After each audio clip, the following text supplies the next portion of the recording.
이번 시간에는 신살 중에서 평두살에 대해서 한번 알아보도록 하겠습니다. 이 평두살은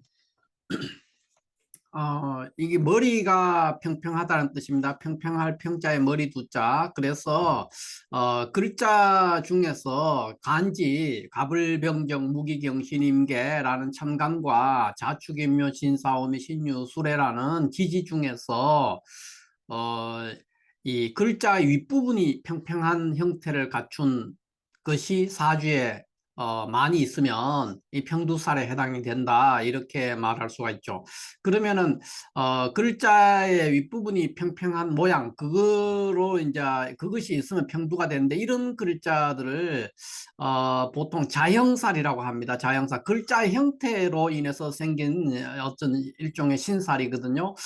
그래서 이런 글자에 이제 자형살의 평두살도 자형살의 일종인데, 자형살에 해당되는 신살들이 이제 현침살이라든가 뭐 과살, 평두살 외에도 곡각살, 이런 것들이 있습니다. 그러니까 현침이라는 거는 사주 중에서 갑신, 어, 미, 어, 오미, 갑신, 미오, 신, 뭐 이런 글자들, 그러니까 세로획이, 그러니까 묘도 있죠. 그러니까 글자에서 세로획이 이렇게 세로로 그어지는 글자를 가지고 있는 글자, 그거를 현침이라고 하죠. 그래서 이런 것들이 있으면 이제 의료계에 종사를 하거나 굉장히 정밀한 작업, 이런 거를 하는데 이제 굉장히 능력을 발휘하는 그런 것도 되고, 성격적으로는 좀 까칠하다든가 이런 모습을 드러냅니다. 그래서 갑신묘 미신이라는 이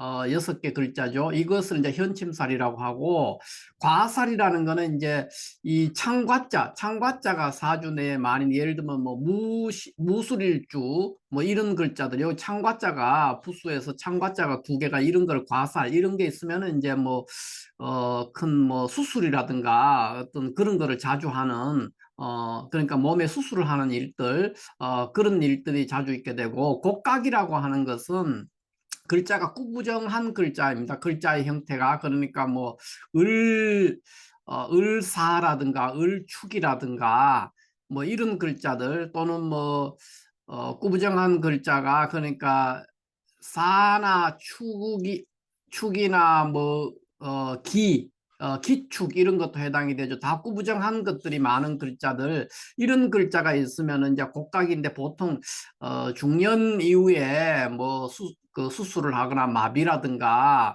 골절 뭐 이런 것들, 이런 것들에 잘 노출돼서, 주로 이제 요즘 같으면은 뭐 허리 디스크라든가 목 디스크라든가 이런 거에 이제 많이 노출되는 그런 신살이 되겠습니다. 이런 글자들을 다 현침이라든가 평두라든가 과살이랑 곡각, 요 네 개의 신살들은 간지, 그러니까 가불병정과 자축인묘라는 간지, 이 간지의 모양에 따라서 생긴 신살이거든요. 그래서 이것들은 이제 사주에 보통 4개 이상이 있으면은 이게 해당이 되는데, 그 글자가 생긴 형태에 따라서 이제 되는데, 평두살은 왜 평두라고 하느냐 하면, 이제 평두라는 걸 머리가 평평하다는 겁니다. 글자의 모양이 갑이라든가 뭐 자라든가 지인이라든가 사라든가 임이나 이런 글자들은 글자의 윗부분이 지금 아무것도 없죠. 이런 글자들을 우리가 이제 평두, 우리 위가 평평하다, 그러니까 결국 뭡니까? 상투가 없다는 거죠. 머리에 상투가 없는 그런 모양의 글자들이기 때문에, 이것이 이런 평두살이 이제 해당이 되게 되면은, 첫 번째가 일어나는 것이 이 대인 관계에서 이제 불편함이 나오고, 그다음에 혼인 생활에서 기복이 있게 되고, 그러니까 대인 관계나 혼인 생활에 기복이 있게 되니까 그 다음에 가는 게 고독하죠. 사람이 고독해서 결국은 뭐냐, 뭐 종교인이라든가 역술이라든가 이런 직업을 가지기 쉽다, 이런 특징을 드러내는 것이 평두살입니다. 평두살은 쉽게 말해서 상투가 없는 겁니다. 머리 위에 이렇게 사람이 머리가 있으면 위에 상투가 이렇게 있는데, 이 상투가 없는 거니까 결국 스님의 모습이죠. 스님, 머리 싹 깎아버린 스님의 모습이 되기 때문에 이걸 평두살이라 하는데, 그러니까 당연히 일반적인 세속의 생활에 적응하기가 좀 쉽지 않다, 뭐 이런 얘기를 할 수가 있죠. 그러면 지금부터 이 평두살이 구체적으로 어떤 것들이 되고 어떤 경우에 성립이 되느냐 하는 것에 대해서 한번 자세히 한번 알아보도록 하겠습니다. 자, 평두살이라는 거는 조금 전에도 말했지만 글자의 윗부분이 이렇게 평평한 모습을 갖추고 있는 것을 평두살이라고 하는데, 그러니까 사람의 모습에서도 머리가 평평하다는 거죠. 머리 윗부분이 평평하다. 이 말은 상투가 없는 사람이죠. 옛날로 말하면 상투가 없으니까 상투 없는 사람은 머리 빡빡 밀어넣은 사람이죠. 빡빡 깎았으니까 결국은 스님의 물상이라는 거죠. 이 모습이. 그래서 스님이 된다는 것은 세속의 일반적인 삶은 아니기 때문에 대체적으로 고독하기 쉽고, 또 그 뭐 스님이 다 그런 건 아니지만은 혼자 이렇게 있게 되는 사람들은 아무래도 대인관계 이런 데서 불편함이 있다, 뭐 이렇게 볼 수가 있죠. 그래서 글자의 모양의 윗부분이 평평한 글자를 평두라고 하는데, 그 이유 평두살이 있으면은 이제 평두살의 어떤 특징, 대인관계가 불편하다든가 부부 생활이 불편하다든가 부부 불화한다든가 이런 것들이 나옵니다. 그런 것들이 나오는 이유는 그것이 이제 물상적으로 스님의 물상입니다.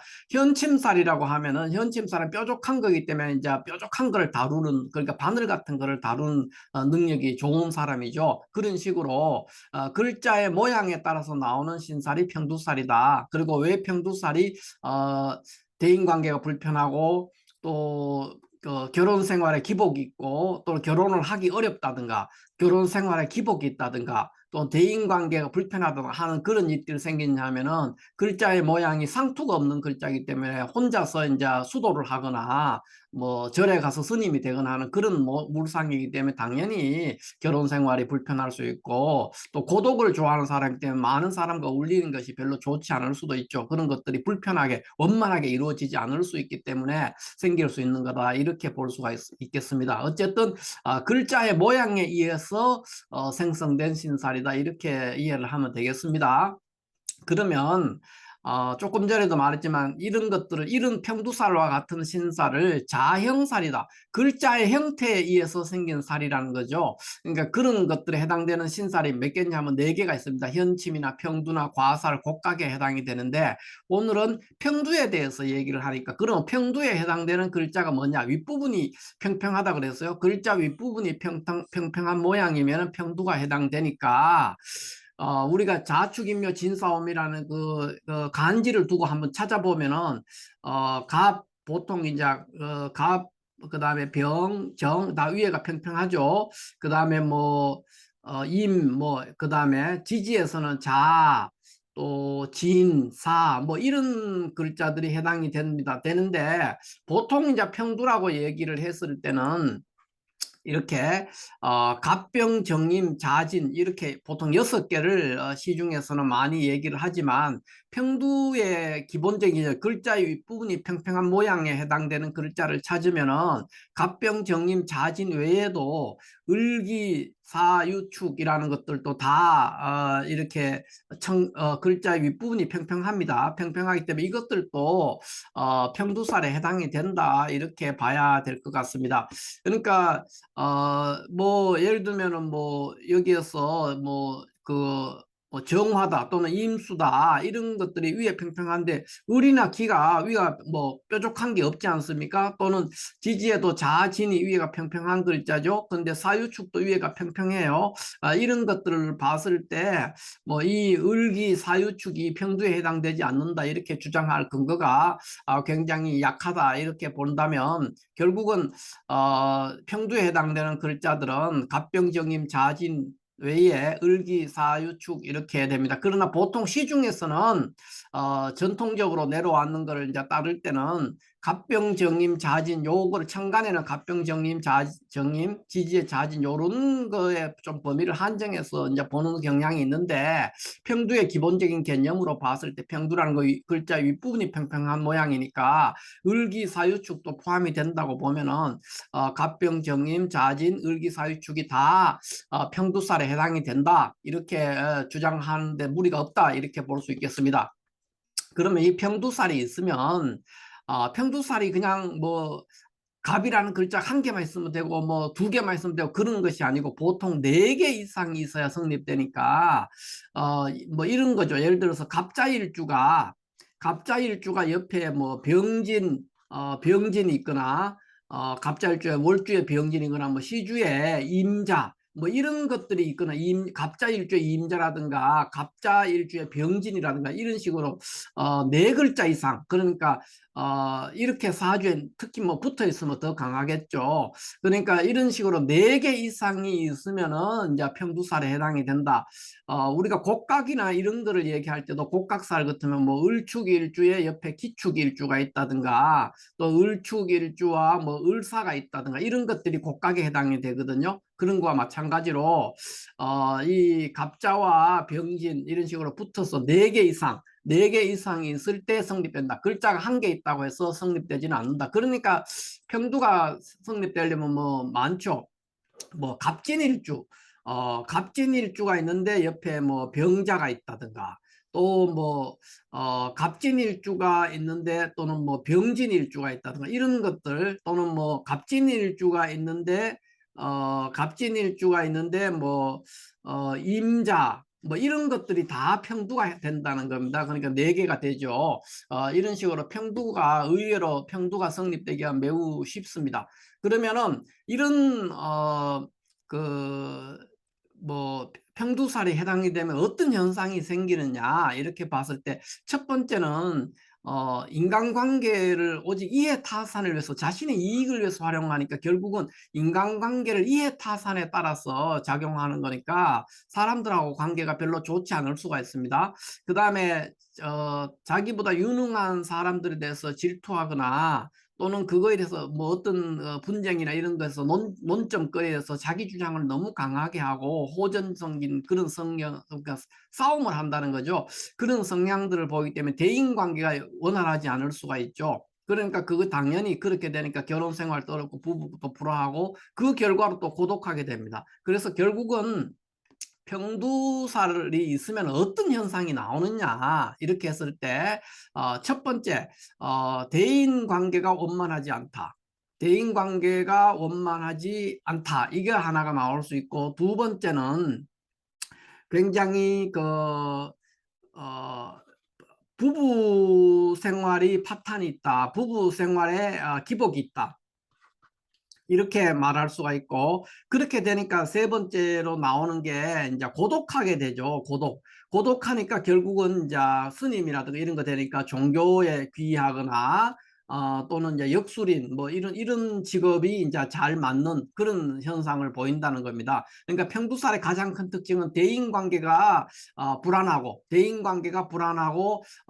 결혼 생활에 기복이 있다. 그리고 대인관계가 불안하다는 것은 결국은 자기 주장을 과도하게 하거나 뭐 호전적인 성향을 보이 이런 것들 때문에 대인관계가 불안해지고, 또 대인관계를 오직 이해타산을 위해서 활용하고 이런 거기 때문에 그 대인관계가 좋아지지 않게 되는 거죠. 그 다음에 그런 성향들이 이제 가정에도 적용이 되면은 부부간에 불화하거나 또 혼담 자체가 이루어지기 어려운, 그 결혼도 어려워지고 또 해도 부부가 불화하게 되고, 그렇게 되니까 고독해지는 거죠.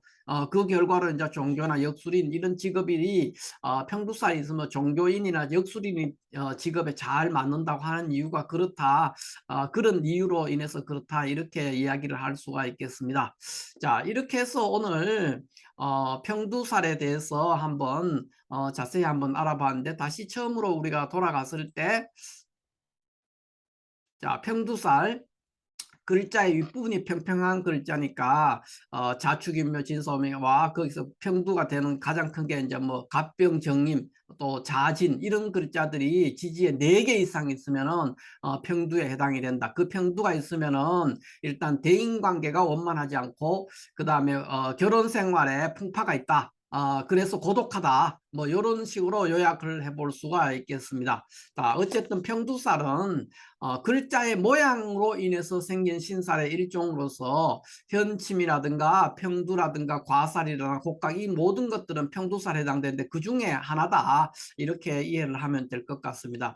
이게 한 개가 있다고 해서 성립되는 것이 아니고 사주에서 적어도 4개 이상 있었고 또 나란히 붙어 있었을 때 평두의 현상이 강하게 나온다 이렇게 정리를 하면 될 것 같습니다. 자, 이렇게 해서 오늘은 평두살에 대해서 한번 알아봤습니다. 감사합니다.